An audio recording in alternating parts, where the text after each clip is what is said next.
charters that have applied to this grant. They will be reporting the number of teachers who have benefited from professional development and the number of teachers who have benefited from technical assistance and other coaching or mentoring that the grant funds have contributed to. They'll also be reporting the number of eligible children that have received pre-K services as a result of the partnership. So this may not be applicable until the work has been done and the actual partnership is rolling, but just to give sort of an idea of the kind of information that grantees are expected to keep track of. This is a short list. And so now that we've gotten all of the nitty-gritty logistics information a little bit out of the way, I really want to talk about the meat of the grant, which is what we are required to do. So the main bit is the partnership, the agreement that is created between the grantee and the TRS-4 provider. This agreement should last at a minimum of 3 years, and it involves children being enrolled at that TRS-4 provider, and then the district or charter grantee reporting those children as their own students. That way, the state will provide ADA funding for the attendance of those children, and the district or charter will then pass through a percentage of that funding onto the provider. It can be a little bit complicated, but we'll go through it multiple times through this presentation. That is the main meat of the work in this grant and sort of the main output that we would like to see in order to make sure that the partnerships are sustainable beyond the grant period. The second huge component of the grant are the professional development and classroom resources that the grantees will be providing for the TRS-4 provider. So we're going to go into detail a little bit about that partnership and what exactly the models we have available for achieving that partnership. So TEA has identified 3 models that grantees may use to achieve their partnership. As a guiding question to really think about which of these partnerships works best in your context, I thought it would be helpful to have this question here. Does your TRS-4 provider partner need the flexibility of hiring teachers who may or may not be certified with an EC through 6 credential? I want to note that all the models require that the TRS-4 provider hire teachers that have a BA degree, but we do have 2 models right here, the District of Innovation and the District Charter model, available if that TRS-4 provider needs the flexibility to have teachers who do not have that certification. If you, in your conversations with your provider partner, find that that flexibility is not needed, then the contract for educational services is a more simple partnership model and probably will be the simplest for you to pursue. So we're going to go through and define what each of these models mean. As I mentioned, the contract for educational services model is the simplest model, especially for those grantees who do not have a district charter policy or who do not have a District of Innovation status. In this model, there is a contract created between the grantee and the TRS-4 provider where they agree upon the services they exchange. So in this grant, the services are that that provider will be teaching children who are eligible for free pre-K in the state of Texas, and the district or charter will be reporting those children as students in their own locality.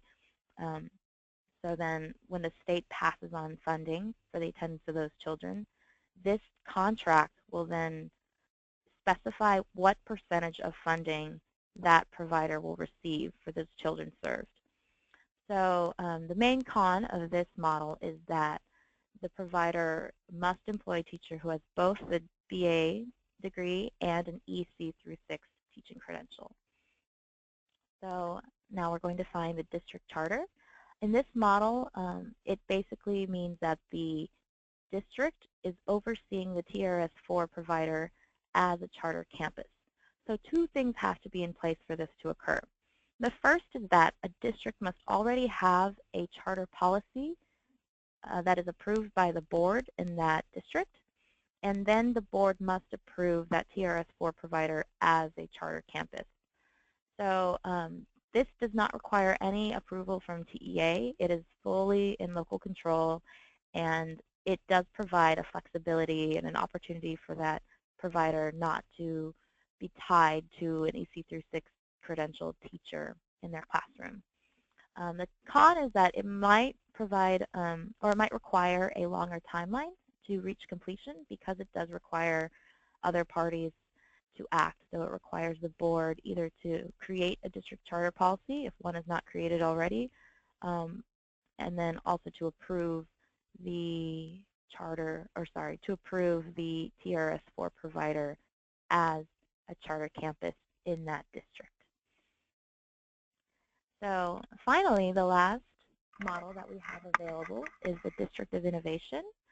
In this model, there is again a contract between the grantee, in this case it would be a district, and the TRS4 provider, except in this case there's an innovation plan in that district, and the idea is that in the district's innovation plan there gives some flexibility on teacher credentialing such that the TRS4 provider does not need to be tied to hiring an EC through 6 credentialed teacher.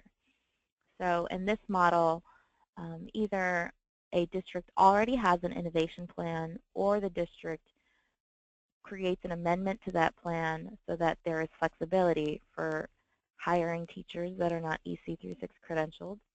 And then a contract is created between the district and the TRS4 provider that specifies the percentage of funding that will be passed onto that provider, as well as any other agreements that need to occur between that provider and the district.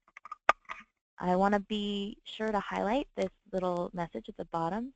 Just having a district of innovation is not a partnership. It's just a structure for which you can create your partnership under to have that increased flexibility. So just to summarize a lot of the information that I just talked about, here are sort of the pieces that you'll see benefiting from each model. Again, for BA teachers, all 3 models require hiring a teacher that is degreed, but only the contract for educational services requires that the teacher in the TRS4 provider have that EC through 6 credential. So in case you're wondering, through all this, what about SRI? Because it's a previous partnership model that has occurred. SRI stands for School Readiness Integration, and in this model, a teacher that is EC through 6 certified and BA degreed who is employed by the district or charter, it then works at that TRS4 provider site. In this model, typically there is not pass-through funding, which is not the goal of the grant work. So if a grantee would like to pursue an SRI model, they must first implement one of the 3 models that we have mentioned previously before using funds to put in an SRI model. So this model, it also must be with a provider that has a TRS4 rating if funds will be used. Alrighty, so those are all of the pieces of information we have about the models. We also created a timeline to just sort of get an idea of how long we see each model taking to reach sort of the completion of that contract. So you'll see here we are right now. We're having our kickoff webinar. We're introducing all of the information here. And after this kickoff, we plan on having one-on-one calls with everybody, all the grantees, and we're hoping to complete that by the middle of March. Here are the quarterly reports that I mentioned that we will be asking from the grantees. And we anticipate that those grantees who pursue a contract for educational service partnership will be able to begin their partnerships in August 2017 or whenever the beginning of your 17-18 school year is. And that those who pursue a district charter or district of innovation model, we anticipate that you complete the partnership agreement, the contractual agreement, and to have all the approval from the board needed by May of 2018, because that's so close to the end of the grant. We do want to make sure that the work of the grant is done by the time we reach the end there.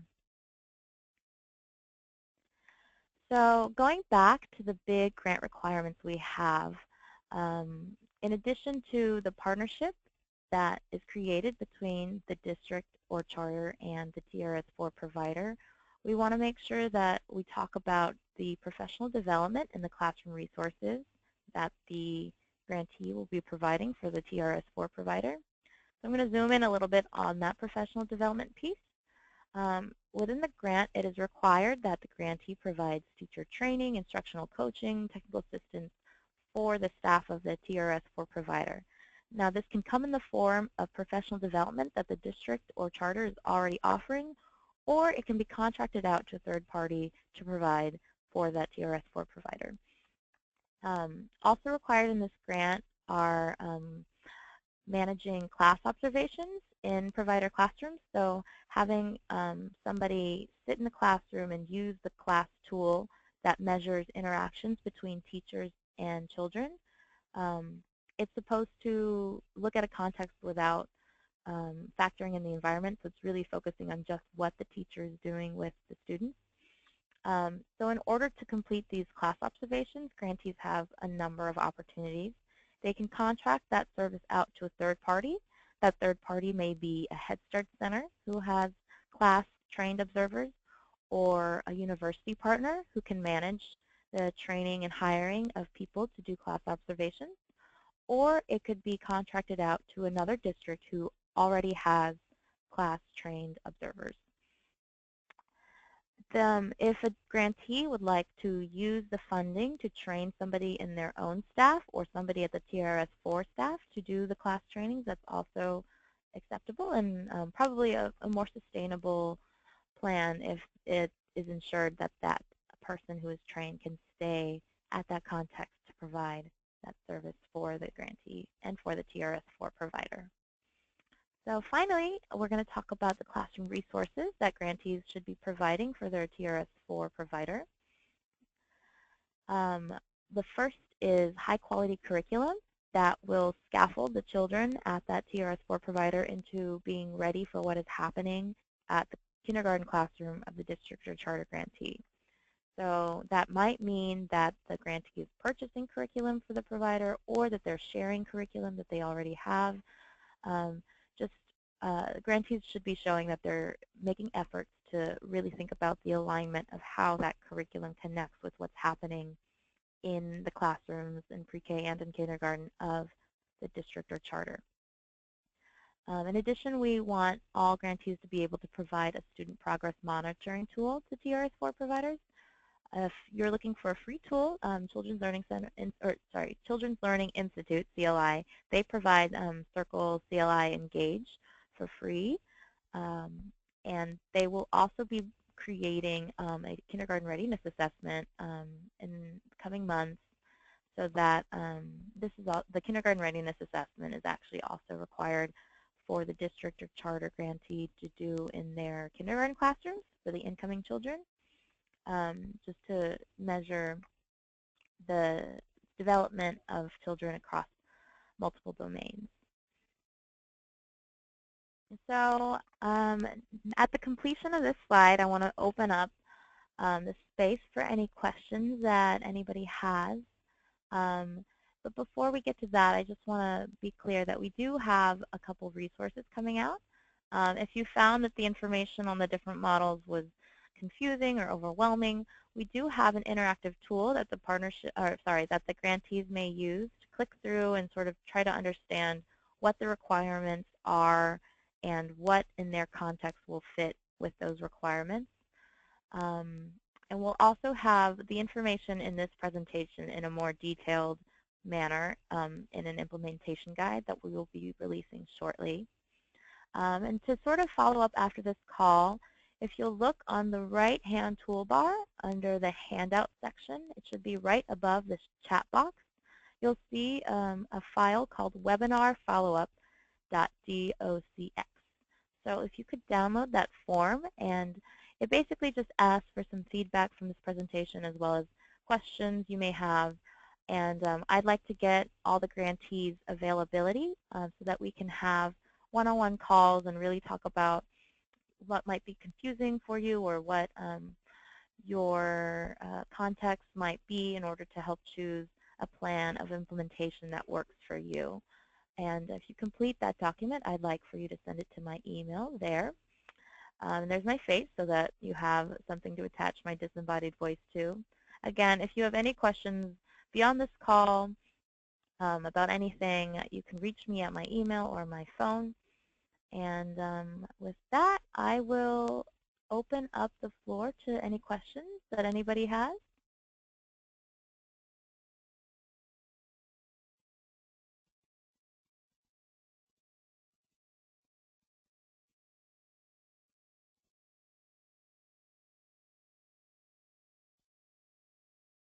It looks like I'm not seeing any hands raised. Make sure that if you do ask a question that you unmute yourself with the mic button first.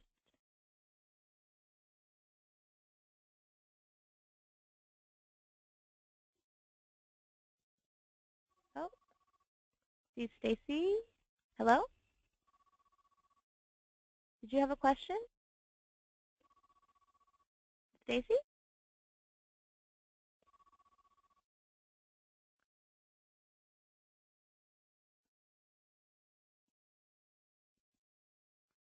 Nope. Looks like not working.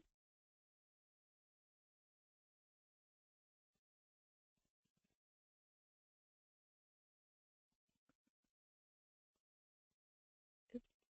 Oh, I see. They're in the questions pane. It looks like Scott has been answering the questions here.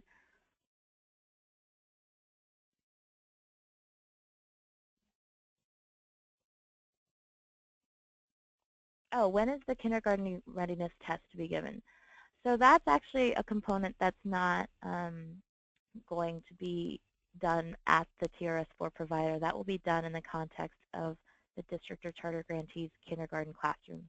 So that will be done actually kind of outside the context even of the partnership, really. It will be just something that districts and charters will do, will embed into their practices for kindergarten.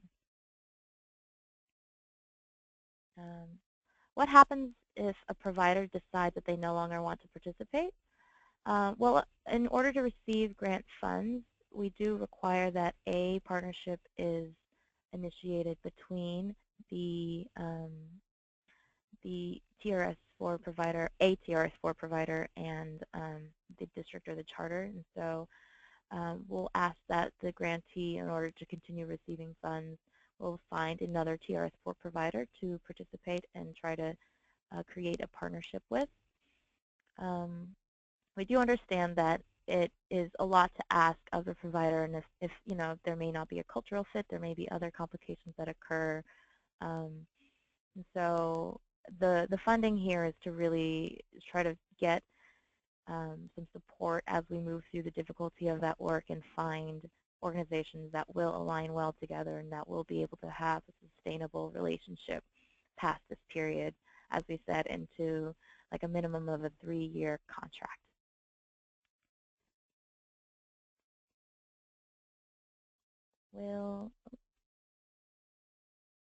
Then what new Head Start performance standards should we look to comply?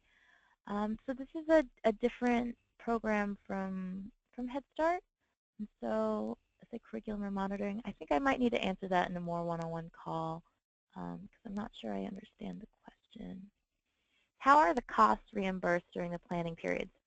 So there will be a grant portal that is available to grantees, and you will report online what your costs are into that portal and then receive the reimbursement following that. So this is something that I'm actually not, I don't really have capability around. It's an Audrey question, so I can go back to the slide where I shared her information. She will be the person to ask about funding questions and details about that.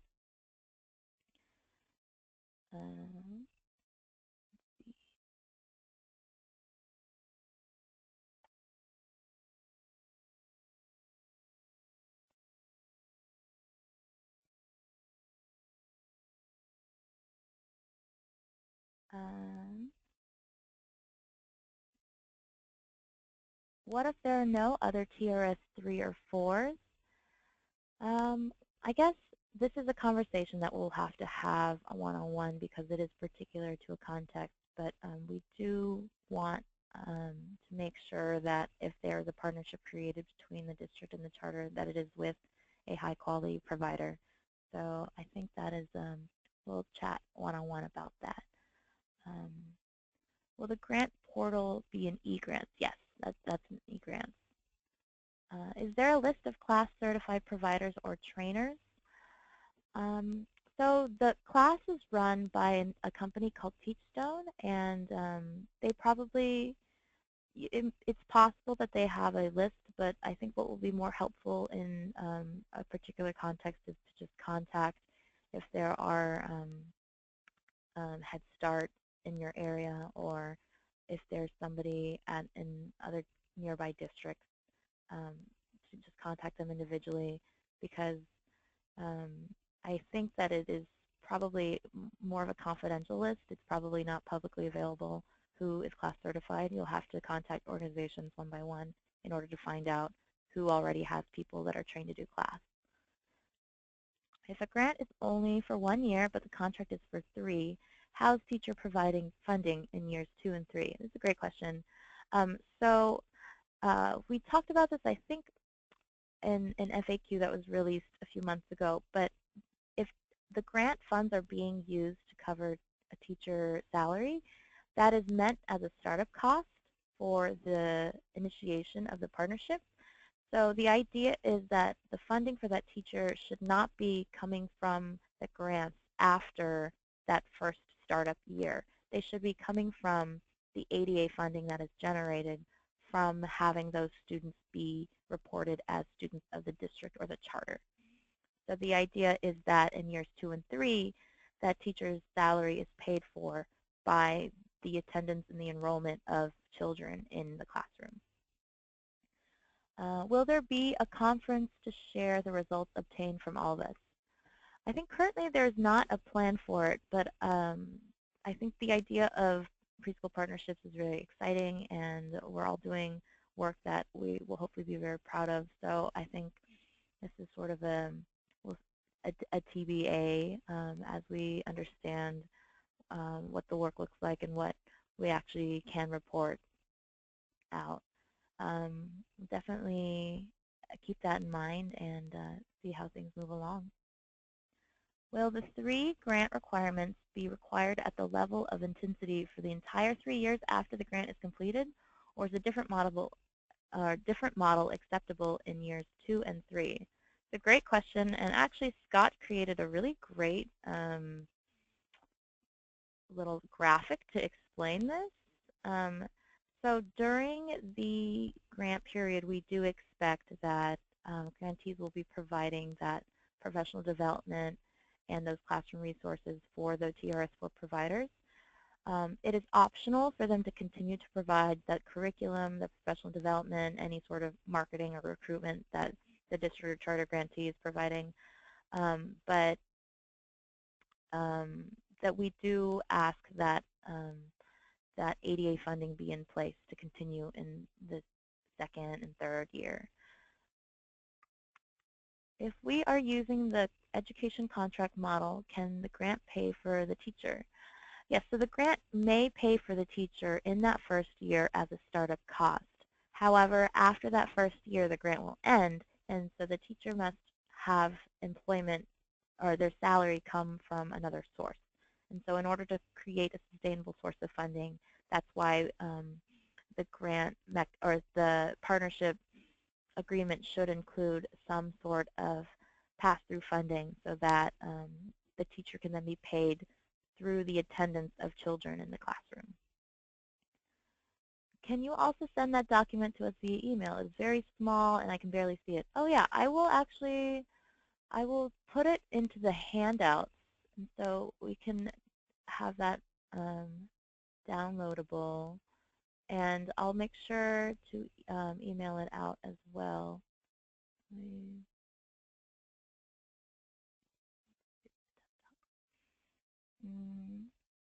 Does the ADA funding pass-through percentage need to remain the same for all 3 years, or the percentage change after year 1? Yes, so we do anticipate that some tweaks might be necessary in the completion of the grant because it is, or in the completion of the partnership, because it is sort of a new thing, and we do anticipate that there might need to be changes in that agreement in order to make it a sustainable relationship for the district or the charter and that TRS4 provider.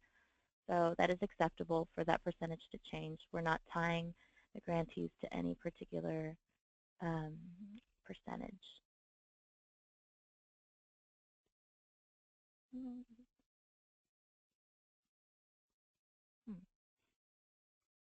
Let's see.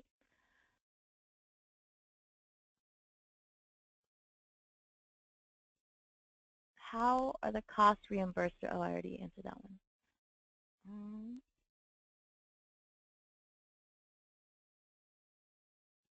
all right, I think those are all the questions that I see that are unanswered. Oh, if we have any new providers that want to participate and they are 4-star, can they enter at any time? Yes. So any TRS 4-star providers can be approved for this work. We just want to be notified, and that, again, that's actually a question that I've put on that follow-up. And so as long as you notify us so that we're just aware of how many partners each grantee is working with, that's totally fine. What is meant by full day, full year? It's probably wording that was used in our program guidelines. Sort of, I think the idea is that the most high quality program will be one that the children can enter for, the longest length of time that's possible. It is not a requirement of the grant that the programs be full day or full year, but we do have an understanding that most TRS4 providers do have a full day program. So it's a reference to kind of the opportunities that families might be able to put their children in with the partnerships in place.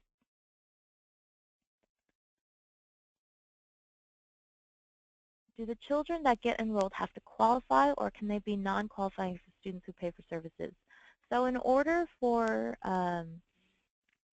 the state to give funding to the district or charter, it must be children who qualify. So that is economically disadvantaged, child or in foster care, child who's homeless, or a child who is affected by a family member being in military services, injured by the military services, or killed by their service. And so those are the only children who are eligible to be reported into PEEMS. The provider can obviously still serve students who are paying for the services, but students who are not eligible in those ways will not be able to generate funding for the district or charter, and therefore for that provider through this stream of funding. So students who are not qualified, they might qualify for other kinds of funding. There are CCA vouchers, and again, if they're paying for services, that will be providing a revenue stream for the provider in that way.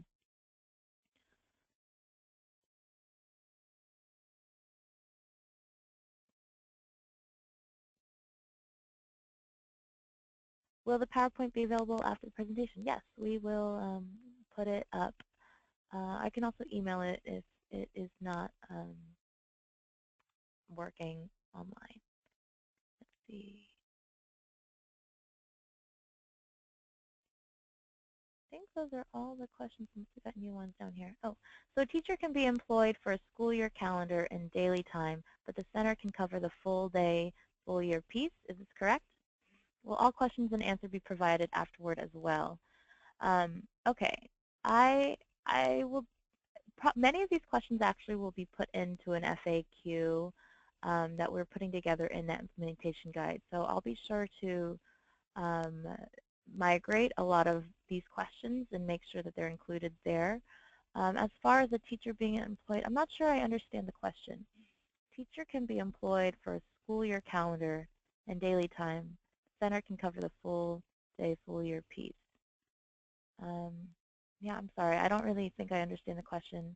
If I don't get a chance to answer it here, I'll hopefully be able to answer it on a one-on-one call. Do you have any sample contracts available for review? We do have contracts. Unfortunately, TEA cannot be the one to host them. We're getting partner organizations that will be able to provide that. But there are sample contracts that will be available to grantees to take a look at and see what pieces they can repurpose for their own context. Can we receive funding for eligible 3-year-olds even if we don't have a PK3 program in the district? Yes. So 3-year-olds in pre-K have received the same amount of per pupil funding as 4-year-olds. Can students who do not qualify for pre-K benefit from the material support and classroom resources? Yes. The resources, the materials, those are all meant to increase the quality of the provider itself, and so it would not be, I think, even ethical to say only those children who are eligible can get this curriculum or can get the training that this teacher is getting. So definitely, just by the nature of being in the same classroom, they will receive the benefits of the increased quality there.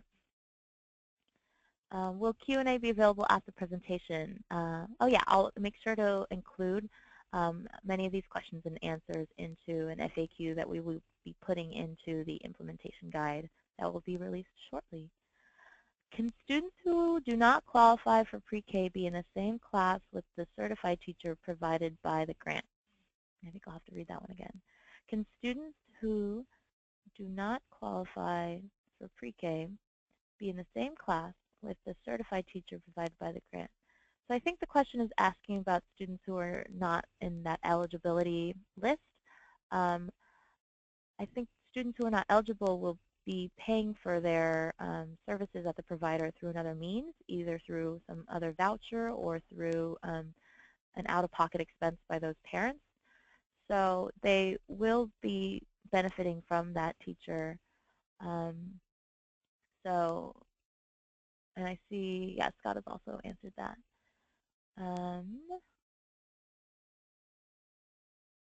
And the same question, must a class be composed of only ADA funding, or can they be mixed? And as he said there, they can be mixed. Some universities now offer bachelor's degree, early care, early childhood, and they're not required to go through certification. Can these individuals be hired? So through the state regulations of Texas certification, they only accept that EC through 6 certification. Let's see, early care, early childhood. Right, so this obviously qualifies an individual to be in a childhood, an early childhood classroom, but it does not qualify that teacher under the regulation of the state. So unfortunately, in order for that teacher to be hired, one of those flexible models need to be in place. So either a district charter or a district innovation model where there's loose and flexibility about hiring a teacher that does not have that exact EC through 6 credential. If our intention is to certify EC through 6 current staff that work at the TRS-4 Center, what model would we start with? So if there are no teachers at the TRS-4 Center that have that certification, you could choose either to begin with a model that does not require that certification, again, the district charter or the district of innovation model, but because those have a longer timeline, it may be that by the time that is in place, those teachers are certified. So I think this might be more of a one-on-one conversation, and hopefully we'll be able to figure out something that will work in a timeline that is possible for your context. And I'm going to try to get this file uploaded. I'm not sure why it's not appearing.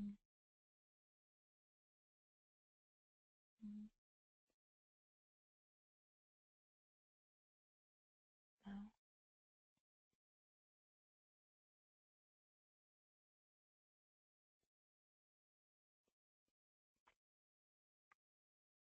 Let's see. Can the grantee provide teacher training to all teachers who work at a private provider, including toddlers? It's a good question. I think if there are grant funds available, the primary directive is to make sure that it's benefiting children who will be receiving the benefit of that ADA funding. But if there are grant funds available, it does add to the goal of the grant, which is to increase quality all around. So I think as long as there's enough funding to achieve the grant purposes, it is allowable for that funding to also be used for the training of other teachers at the center. Let me clarify. The teacher working at the private provider is required to have a BA. A CDA will not suffice. In order to have that ADA funding, the teacher in that classroom, yes, must have a BA, and if it is a contract for educational services model by itself, they must also have an EC through 6 credential. But they may have other teachers working there who have a CDA who are qualified by other means. It just requires that at least one teacher with that credential be in the classroom in order for it to fall under state compliance. If we have a teacher that has a bachelor's degree and is part of an alternative certification program, can they be part of the grant? If they're part of an alternative certification program, as long as they're able to complete that program by the time that the children will be counted towards children of the district or children of the charter, that is allowable because we understand that there is a certain time in order to get those contracts into place. They won't happen immediately. So as long as the point at which those children will be reported as district or charter children, as long as at that point that teacher has completed their alternative certification program, it should be allowable.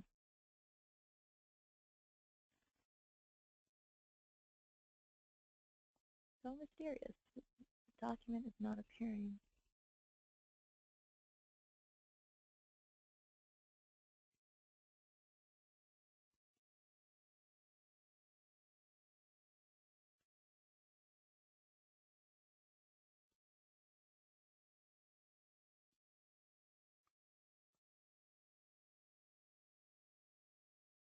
Oh, that's why. Let's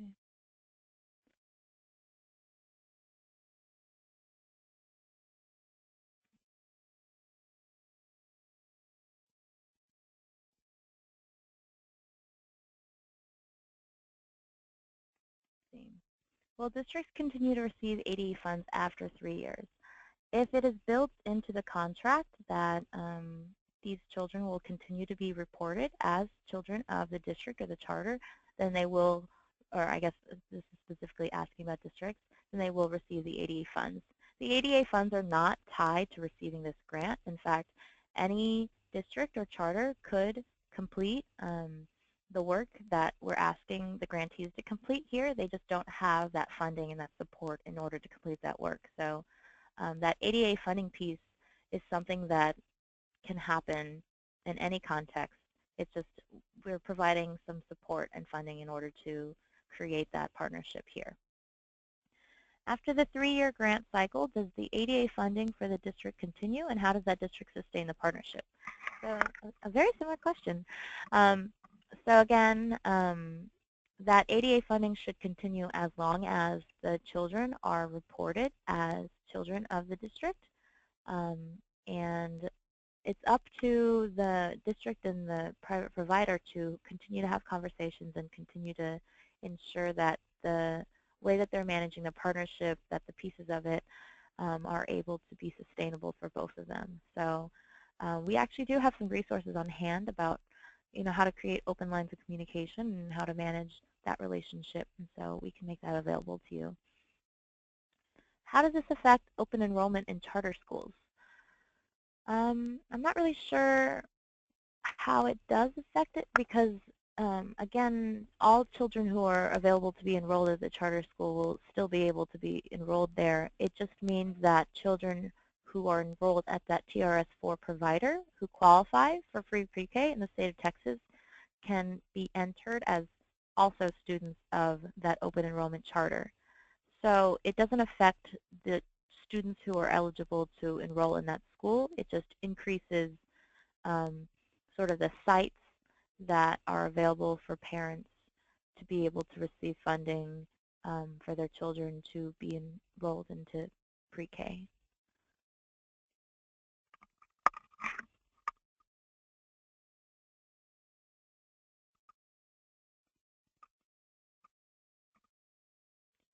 We have some children in our class that are qualifying and others that pay. Does the TRS Center keep the pay for those children, or does the money go back into the grant? We have some children in our class that are qualifying and others that pay. I guess that means that qualify for pre-K. Does the TRS Center keep the pay for those children? So no money goes back to the grant. The center keeps the money for the children who are paying. So that stays with the center. So they don't have to go through the open enrollment process. Are we talking about the students or the school? We're talking about the students who attend the charter?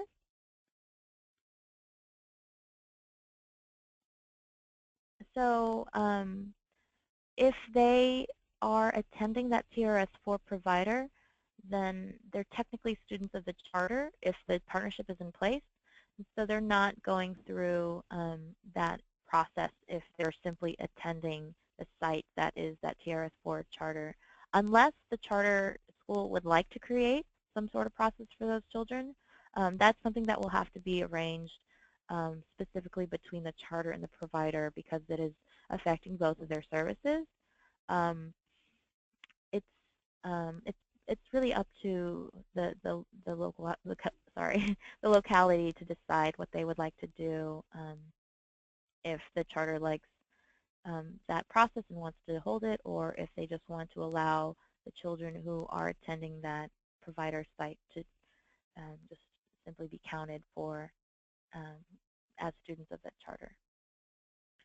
What if we want to add future daycares? What steps do we follow, and what additional funding would be provided or considered? So the amount that each district has basically applied to receive after the negotiation process, that is set.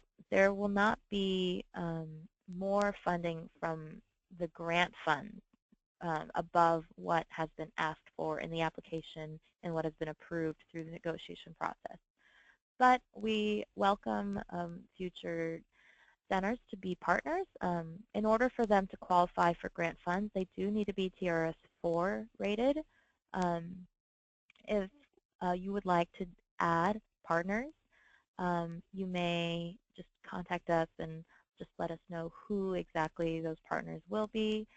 And if you want to have partners that are not TRS-4, you may do so without grant funds. It is a little bit hazier as in this grant period, so I think my recommendation would be to, if that is your desire, to do that after the grant period so that there's no sort of confusion about compliance.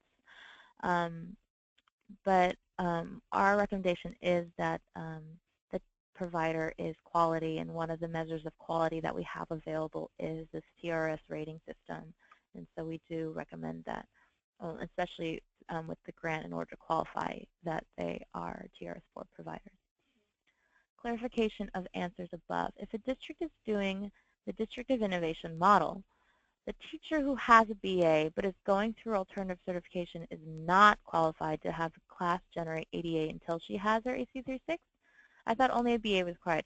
So if you are pursuing the District of Innovation model, that is in that innovation plan, there needs to be some sort of allowability in the, or a flexibility in the credential. And so if a district is doing the District of Innovation model, it should, if there is a part of that plan that states that there is flexibility for the teacher certification, then the teacher who does have a BA but is going through alternative certification should be qualified. I hope that answers the question. Let's see. If more children sign up, then we have space available. How will the specific children be selected? Is this at the provider site or in the district or the charter? I believe it is not allowable to keep at the TRS-4 site. I think it will be up to the site and to decide on a process. Um, it should be a local decision, so the state does not have a process on this. Can the TRS-4 Center also charge the parent for child care services during the hours the child is being served by the ISD teacher and being counted for ADA? So if a child is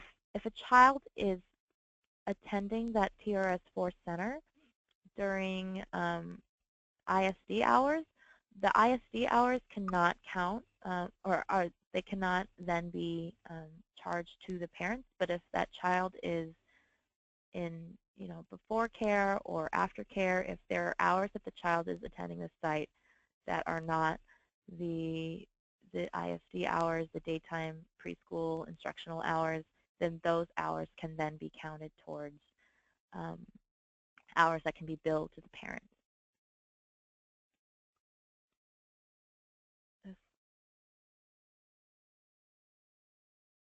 If we are currently at a TRS-4 status and have families that receive CCMS, then we don't receive payment from CCMS. And I think I might need to chat with you individually about this because I'm having a hard time understanding from just the text what the question is. Are grantees required to reach out to all TRS-4 providers or only maintain partnerships with the original providers? It looks like Scott has answered that question. I'm also not really clear on what reaching out means with this question. As Scott said, the grant just requires one partnership as a minimum. You're encouraged to create other partnerships if you find it possible in your context, but you're not required to contact all the TRS-4 providers in your locality. Can students get ADA funding and CCS workforce funds at the same time? I believe it is possible, yes, to get ADA funding and the vouchers.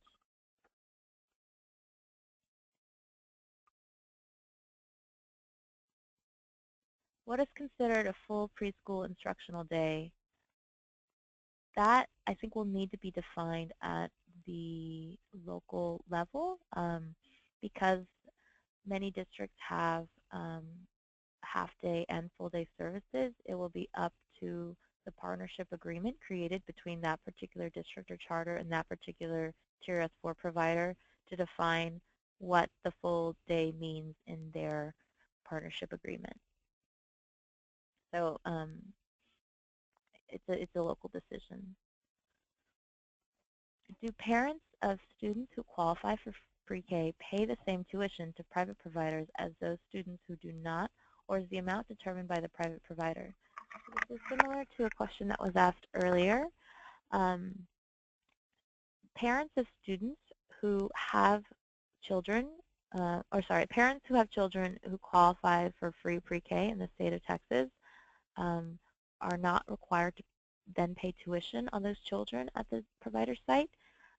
Their tuition essentially is covered by that ADA funding, and if that child is enrolled for hours either before or after the instructional day that is defined at that level, then the parents may be asked to pay for tuition on those hours, but it is not allowable for the provider to charge tuition hours for the hours that are covered by the instructional day, the ADA funding. So to answer the question, they should be paying a lower tuition than parents who have children who do not qualify for free pre-K.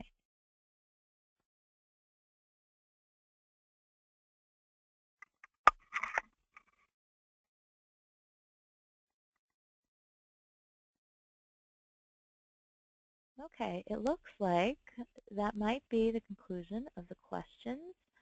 I'm going to take a couple minutes to try to upload this document. It looks like it's saved in a format that's not approved by the webinar. But I'm going to be on the line for a couple more minutes. I do want to wrap up the questions just to make sure that we do not go over the hour that we've allotted for the webinar time. But I really want to thank everybody for their participation, for listening, and for engaging in these questions, and for all the work we're about to do for preschoolers in the state of Texas. So any additional questions, again, feel free to email me or call me, and I will am excited to have those one-on-one calls so we can kind of go in a little bit more detail about the work that we will be doing. So have a good morning. I hope to speak with you all soon, and enjoy the coming weekend.